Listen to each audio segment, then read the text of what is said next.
Le système nerveux est un ensemble organique qui assure la transmission des informations entre le centre nerveux, l'encéphale ou la moelle épinière et le reste du corps, par l'intermédiaire des nerfs. Il comprend 1. L'encéphale. Il se trouve dans le crâne. Il est formé du cerveau, du cervelet et du bulbe rachidien. 2. La moelle épinière. C'est un prolongement de l'encéphale, qui loge dans la colonne vertébrale. 3. Les nerfs. Ce sont des filaments, qui relient l'encéphale et la moelle épinière à tous les organes du corps.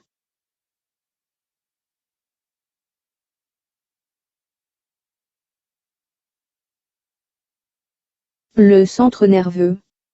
Le système nerveux est constitué d'un système nerveux central, englobant l'encéphale et la moelle épinière, appelé centre nerveux, et d'un système nerveux périphérique, sous forme des nerfs. Tous les centres nerveux, l'encéphale et la moelle épinière, sont protégés par 3 enveloppes superposées appelées méninges. L'encéphale. L'encéphale est constitué du cerveau, du cervelet et du bulbe rachidien. Son écorce est formée de la matière grise externe, entourant la matière blanche interne.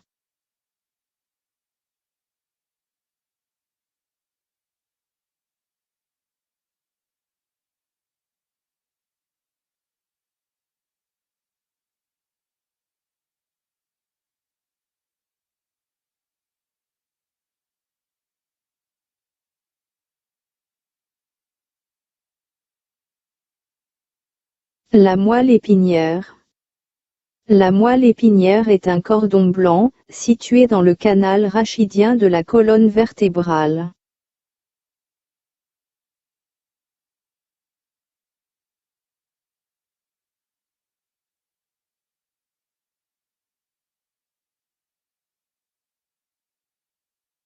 Les nerfs.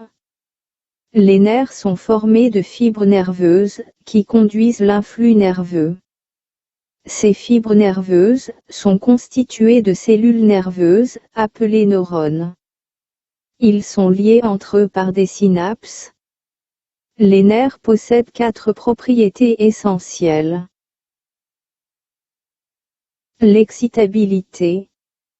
L'excitabilité est la capacité de répondre à une stimulation. On dit aussi stimulus ou excitation. 2.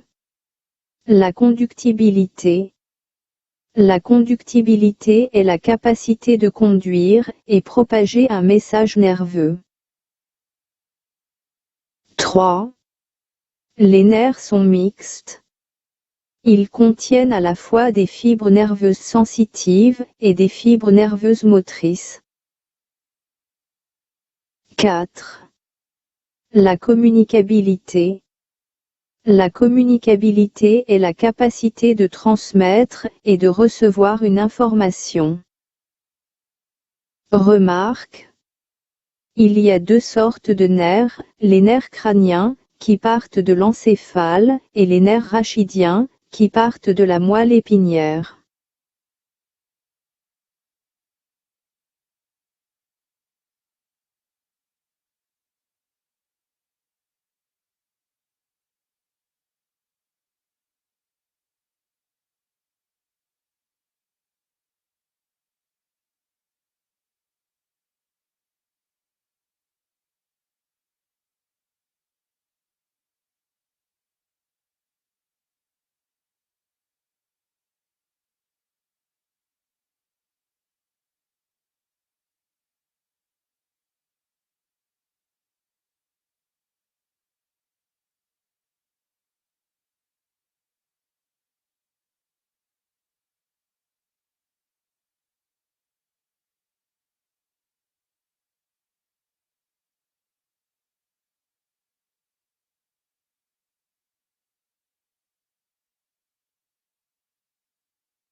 La synapse. La synapse est une zone de communication entre deux neurones successives. Son rôle est la transmission de l'influx nerveux, grâce à des substances chimiques, appelées les neurotransmetteurs.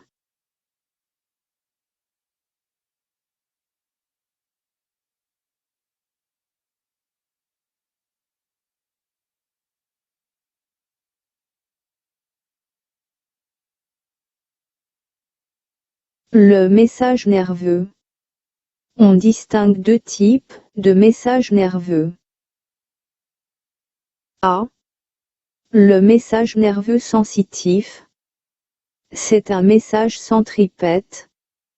Il part d'un organe de sens, passe par un nerf sensitif et arrive au centre nerveux, qui est soit une aire sensitive du cerveau, soit la moelle épinière. Ce message est appelé aussi un flux nerveux sensitif. B. Le message nerveux moteur. C'est un message centrifuge. Il part de centre nerveux qui est soit une aire motrice du cerveau ou la moelle épinière. Il passe par un nerf moteur et arrive au niveau d'un organe effecteur, comme par exemple le muscle. Ce message s'appelle aussi un flux nerveux moteur.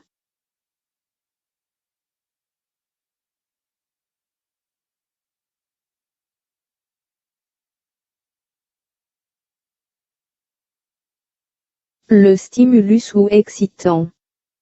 Un stimulus est un facteur externe ou interne, qui provoque une réponse de l'organisme. Notion d'influx nerveux. L'influx nerveux est un signal électrique, produit, conduit et transmis par un neurone, provoquant des actes volontaires ou involontaires. Notion de réflexe. Le réflexe est une réponse musculaire involontaire et très rapide à une stimulation. Notion de l'arc réflexe. L'arc réflexe est le chemin suivi par l'influx nerveux, depuis l'excitation, jusqu'à la réaction. Notion de réflexe médulaire. C'est les mouvements involontaires, qui ont pour centre nerveux la moelle épinière.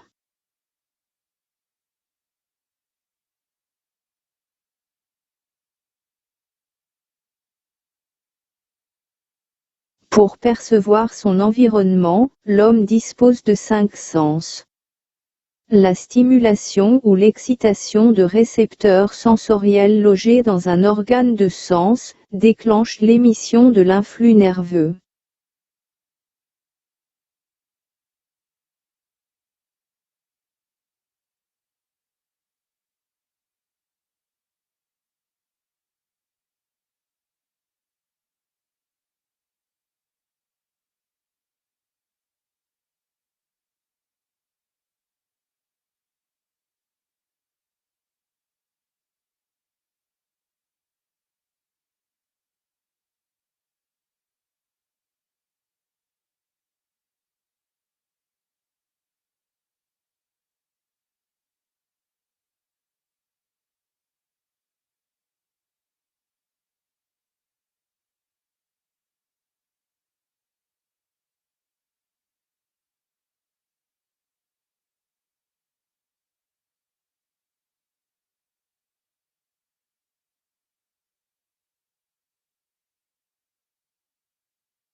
L'écorce cérébrale comporte des régions sensorielles, attachées aux organes de sens. Ce sont les aires sensitives. Ils reçoivent et traitent l'information sensorielle.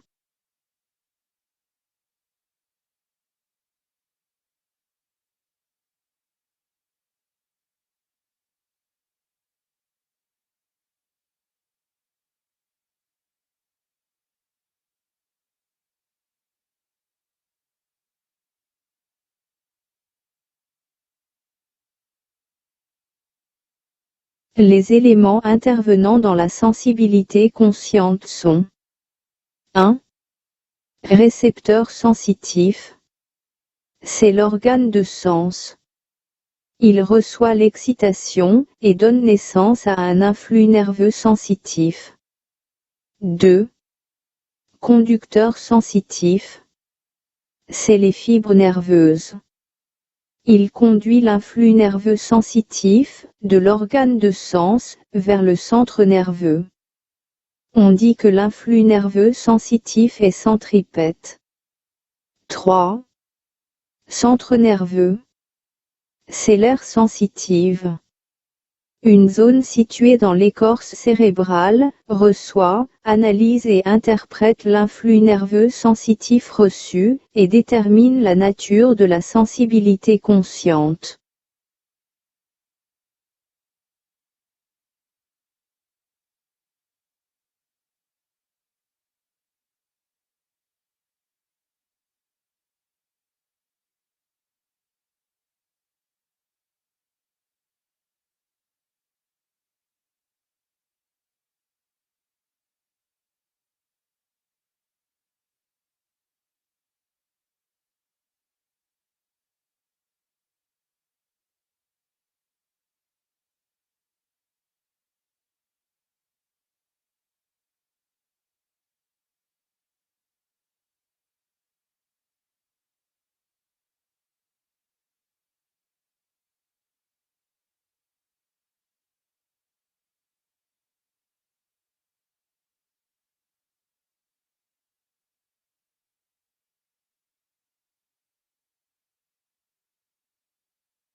Exemple d'acte volontaire. Chanter, danser, sauter, écouter, regarder, etc. sont des actes voulus, qui traduisent l'intervention du cerveau. Ces attitudes actives, visibles et volontaires, sont appelées actes de motricité volontaire.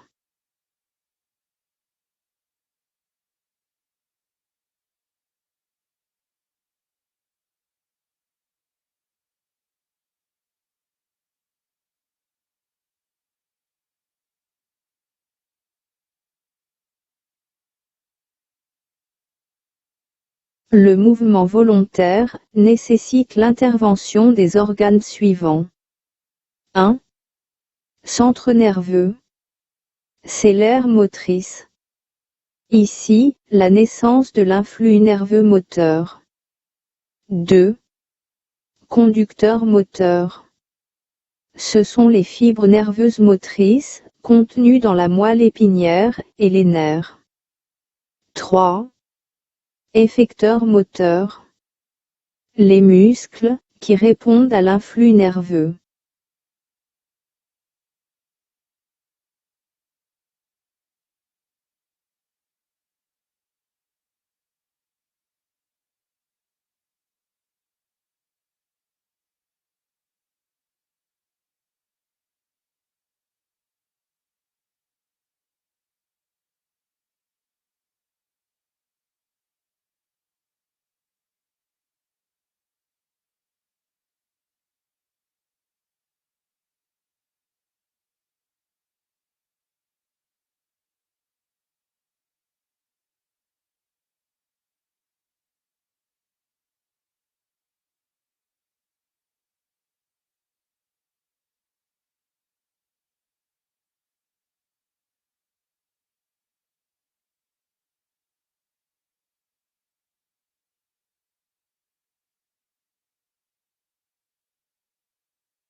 Les éléments intervenant dans le réflexe médulaire.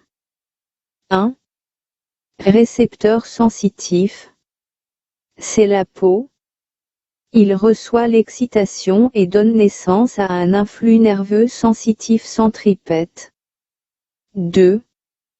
Conducteur sensitif, ce sont les fibres nerveuses sensitives, qui conduisent l'influx nerveux sensitif de la peau vers la moelle épinière. 3. Centre nerveux médulaire. C'est la moelle épinière, qui reçoit l'influx nerveux sensitif, et le transforme en influx nerveux moteur. 4. Conducteur moteur.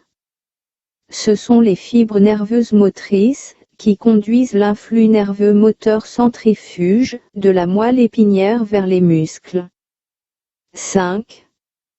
Effecteur moteur. C'est le muscle qui reçoit l'influx nerveux moteur, et exécute l'ordre de centre nerveux en effectuant le mouvement.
Rôle des éléments intervenant dans un arc réflexe. 1. Un récepteur sensitif, qui est un organe de sens, qui reçoit l'excitation. 2. Un nerf sensitif, qui conduit l'influx nerveux sensitif. 3. Un centre nerveux, qui est la moelle épinière, ou le bulbe rachidien, qui analyse l'influx nerveux sensitif, et qui le transforme en influx nerveux moteur. 4. Un nerf moteur, qui conduit l'influx nerveux moteur. 5. Un organe effecteur, qui est souvent un muscle, une glande, un cœur ou des poumons, qui traduit en réponse l'ordre envoyé par le centre nerveux.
D.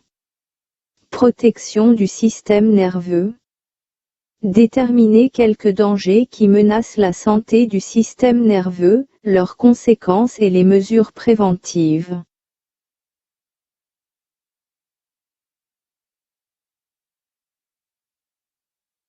Les facteurs perturbant le fonctionnement du système nerveux et leurs conséquences.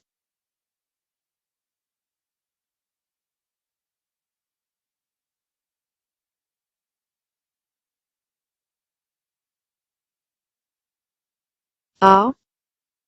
Le tabac. Le tabagisme entraîne le dysfonctionnement de système nerveux. Les signes de ce dysfonctionnement sont, entre autres, les tremblements, la nervosité, la perte de la mémoire, la diminution fréquente de l'acuité visuelle, du goût et de l'odorat. B. L'alcool. Ses conséquences sur le système nerveux sont la diminution de la coordination des mouvements, diminution des réflexes, troubles de la sensibilité. C. Les drogues. Leurs conséquences sur le système nerveux sont la perturbation de l'activité du cerveau, agissent sur les synapses nerveuses, troubles de la conscience, du sommeil et du comportement. Violence, suicide, viol et toutes sortes de criminalité. D. Le bruit. Le bruit peut détruire les cellules de l'oreille, organe sensoriel, et bloquer le passage de l'influx nerveux auditif, ce qui entraîne une perte d'audition.